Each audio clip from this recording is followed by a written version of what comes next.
जब बड़ा हो गया तो राजा द्रुपद राजा बन गया।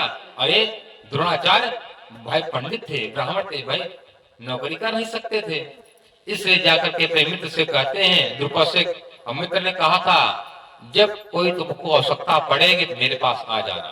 तो द्रोणाचार्य अपने मित्र पांचाल राज्य पहुंचे राजा द्रुपद के यहाँ। तो कहा महाराज द्रुपद, मैं आपका बचपन का मित्र, मैं भूल गए, मैं आपसे कुछ मांगने की आशा लेकर के आया। आपने कहा था जब कोई बात की आवश्यकता पड़े तो मेरे पास आना। तो उसने क्या कहा, देखो मैं राजा हूं इस समय, इसलिए तुम्हारा मैं मित्र नहीं हूं। वो भूल गया अपने बचपन की बातें। अरे मांगने आए हो, जहां पर सब भिखारी खड़े रहते, भिखमंगे, आप खड़े हो जाओ लाइन में। द्रोणाचार्य ने क्या कहा, तुमको भिखारी समझते हो? अरे मैं मित्र के पास मैं आया था, मगर मैं राजा के पास नहीं आया था, अपने मित्र के पास सहायता लेने आया था। क्या कहते द्रोणाचार्य, लेना हो भिखारी वाले लाइन में खड़े हो जाओ, सब जो मिलेगा 132 आना तुम ही ले लेना। और तुम क्या मांगते हो? आधा राजपाट नहीं दूंगा। कहते मैं तुम्हारे पास भिक्षा नहीं लूंगा, पर चिंता न करो, मैं ब्राह्मण हूं। ब्राह्मण अपने पूजा पाठ से इतना क्षमता रखता है कि चाहे बड़े बड़े राजा का सल्तनत गिरा सकता है। तुमको घमंड है ना अपने राजपाट का, मैं अपने विद्या के बल पर ही मैं तुम्हारा राजपाट में ले लूंगा। तो जा करके अपनी विद्या का दान मतलब गिरवी रेहन रख दिया। किसके पास जाकर के? विश्व पितामह क्या हस्तिनापुर। तो क्या करते हैं, अपना विद्या आप अपने विद्या किसको दे दिए? कौरवों को, पांडवों के अधीन कर दिए, वहीं पर लगे रहने। जब कौरव पांडव जब बड़े हो गए, क्या कहते हमको दक्षिणा दो। कहते पहले दक्षिणा कौन देगा? 100 भाई। कहते कौरव लोग मैं दूंगा, जाओ राजा द्रुपद को बंदी बना कर लाओ। हार जाते हैं। तो अर्जुन 5 पांडव गए, तो 5 पांडव अर्जुन क्या लाए? उनको पकड़ बांध कर लाए। अब बताओ, अब बराबरी हुआ कि नहीं हुआ? तुम भी गरीब और मैं भी गरीब हूं, इसलिए अब बताओ क्या करूं? अब मैं बराबर होने के कारण इसलिए मैं आधा आधा ले लूंगा। इसलिए आधा राजपाट द्रोणाचार्य ने बांट लिया। मतलब मित्रता में कहीं ना कहीं कमी हो जाती है तो उनके मन में झक हो जाती है। इसी कारण से सत्य भक्ति भी सही नहीं है। अब भक्ति में कौन भक्ति पूर्ण है? माधुर्य भक्ति। माधुर्य भक्ति क्या है? जैसे भगवान को अपना पति मान ले। और जैसे पति के पास अपनी पत्नी किसी भी स्थिति पर जा सकती है, न पूछ सकती है कि मैं नहाई हूं तब आऊंगी आपके पास, कि नहीं, हर समय आ सकती। कोई झिझक रहता है? जब चाहे तब अपने पति के पास, और पति चाहे अपने एक दूसरे आसपास आ सकते हैं।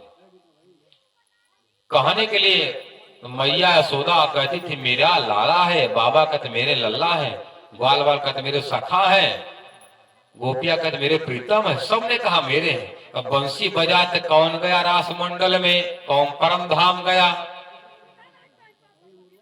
कौन गया?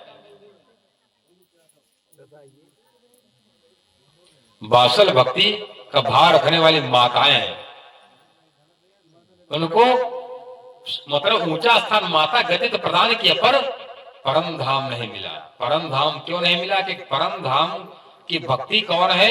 अनन्य परा प्रेम लक्षणा भक्ति, वो दुल्हा दुल्हन की भक्ति है। जिस प्रकार एक औरत अपने दुल्हा के लिए सजती संवरती, उसी तरह आत्मा का सजना श्रृंगार क्या है? जैसे गुरु मंत्र देता है तो गुरु क्या करता है? जब चंदा लगाता है शिष्य को, तो उसको क्या मानता है? ये मेरी लड़की, मेरी कन्या है, मेरी बेटी है, ये परमात्मा का दिया है, ये सिंदूर चंदन है। जो माला पहनाते गले में क्या है? मंगल सूत्र परमात्मा का प्रतिनिधि गुरु होता है। पहले के समय में जैसे राजा लोग विवाह करने जाते थे, लुटेरा लूट लेते थे, तो राजा के पुत्र की जगह पर तलवार जाया करती थी। इसका प्रमाण सदगुरु देवचंद महाराज जब घर से भागे थे, क्या लेकर गए थे? उस समय मंत्री पूछने गए विवाह में जाए क्या लेने के लिए? खांडा विवाह करने के लिए। खांडा मतलब होता है तलवार, तलवार का विवाह। कोरोना में ऐसे न हुआ, वहां से वीडियो कॉल से विवाह हो गया। बहुत जगह ऐसे वीडियो कॉल से वहां पर मंगलसूत्र वीडियो कॉल से ही सिंदूर हो गया ना, दिया सामने से मैं यहाँ पर पहना रहा मंगलसूत्र। विवाह मतलब कोरोना काल में यही सब हुआ। एक हजाम, एक पंडित, एक उधर दूसरे पंडित, दोनों पार्टी का, इधर का पिता है उधर का पिता, 5 लोगों से काम चल जाता। तो बहुत सस्ता सौदा पट गया बहुत लोग इसे में। उसी तरह अपने पति के पास किसी भी स्थिति पर पत्नी आ सकती है। अब गोपियां क्या करती हैं, भगवान को अपने आत्मा का पति मानती थी, इसलिए अपने पति के पास अपने परमात्मा के साथ रास खेलती, ब्रज खेलती, उसके बाद परम धाम चली जाती है। और एक बात ये भी है, यदि आपके मन में संसार की कामना रह जाती है, आप परम धाम से भी आपको आना पड़ेगा। परम धाम में गोपी आ गई, उनके मन में क्या चाहना रह गई, हमने आग पानी पत्थर अभी हमने पूजा किया ही नहीं, इसलिए आग पानी पत्थर पूजा करने के लिए उन कलेग भी आ गए। इसी कारण से आज बरम बाबा, डीह बाबा, बगहा बाबा, एको पत्थर एको छिया माई बच नहीं रही है। काम नहीं सधेगा, पूर्व वाला देवता सही नहीं, पश्चिम वाले में चलेंगे। अब पश्चिम से नहीं काम सदा, उत्तर वाला, उत्तर से दक्षिण वाला। अरे कितना भाई मर्दा बनाते फिरोगे। एक जीवन में एक औरत का एक मर्द होता है, एक पति होता है, और तुम्हारी आत्मा कितना पति रहेगा। हनुमान जी कहते हैं, और देवता चित्तन धरई हनुमत सी सरसु करई। हम मेघ का भक्ति राम भी करते तो राम भी हमको छोड़ के चले गए, और तुम 4 की भक्ति कर रहे हो, तुम्हारा कौन पति ले जाएगा। हम तो एक कर रहा था, एक के कर रहे थे, एक वाले हमको छोड़ के चले गए, और तुम 4 की करने वाले हो, और तुम्हारा कहाँ ठिकाना लगेगा। वो मर्दा कहेगा वो जाने, वो कहेगा वो जाने, वो कहेगा वो जाने, वो जाने। कौन जानेगा। इसका एक रहेगा, एक विश्वास रहेगा ना। हाँ, सब सुंदर साथ ये पन्ना जाते हैं, भाग भाग खजुरा हो जाएंगे दर्शन करने के लिए। बागेश्वर खजुराहो क्या है, वहां पर इतना गंदी गंदी चीजें चित्र बनाया, वही चित्र को देखने जाते हो। वो तो अपने पास सबके पास है, क्या वहां देखने जाना। जब परमात्मा ने आपको वैसे फ्री दिया है, तो आप पैसा लगा क्या जाकर जाने के लिए। इसलिए भटको नहीं।